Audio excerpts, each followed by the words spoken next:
Mən bu gərgin keçən döyüşümlə bağlı biraz danışmaq istəyirəm. Təbii ki də mənə ancaq idmanla məşğul olan əsl idmançılar başa düşəcək. Çünki o situasiyanı ancaq onlar yaşayıb. Pis vərdişi olub, bütün gün yeyib içənlər heç cürə mümkün deyil ki, nəsə fikir bildirsin. Çünki onların heç bir anlayışı ola bilməz. Yaşamadığın şeylə bağlı sən nəsə deməyin düzgün belə deyil.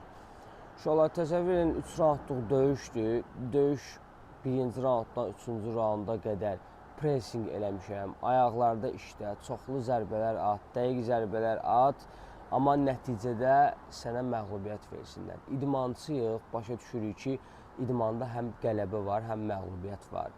Məğlubiyyəti bacara bilməyənə idmançı olsa deyilmir, yəni məğlubiyyəti qəbul eləməyən insana. Elə olub ki, mən qələbə də qazanmışam, məğlub da olmuşam və bunu qəbul eləmişəm, məğlubiyyətimdən səhvlər çıxartmışam. Məğlub olduğum rəqibi belə mən təbrik eləmişəm, alnından öpmüşəm ki, qardaş, sən halaldır. Özümə belə ləzzət elədi ki, onun göstərdiyi döyüş.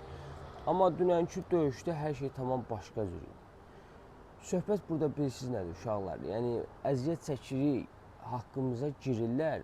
Biz kişiyik də, biz kiməsə qarğış eləyəsi deyilik, kiməsə lənət oxuyası deyilik. Allaha tapşırıq, bunun ikinci bir variantımız yoxdur. Əgər özümüzə hörmət eləyiriksə, biz belə yanaşmalıyıq. Amma bu o demək deyil ki, biz əziyyət çəkək. İnanın ki, Allah şahiddir, mən 14 kilo çəki salmışdım da, 14 günə. 15 günə, 14 günə mən 14 kilo çəki salmışdım. Nəyə görə? Çünki məqsədim var, hədəfim var, istəyirəm ki, vuruşum, döyüşüm. Amma bu təbii ki də heç kim üçün maraqlı olmaya bilər. Yəni, sən çəki salmısan, qaldırmısan.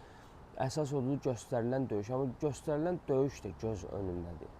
Və düzgün qərar vermək əvəzinə kimisə haqqına girirlər. Bəlkə sən mənim o qədər yüksəyə qalxacaq zirvələrim var ki, hədəflərim var ki, sən mənim qarşıma alasan. Niyə? Mən pis işlə məşğul deyiləm ki, mən idmanla məşğulam da. Sən mənim qarşımı nəyə görə almalısan ki?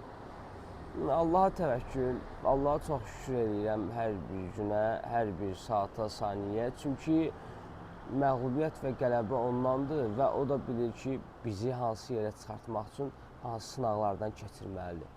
Sadəcə olaraq indi məğlubiyyət yaşayan idmançılar da bilir ki, adama çox pis təsir eləyir.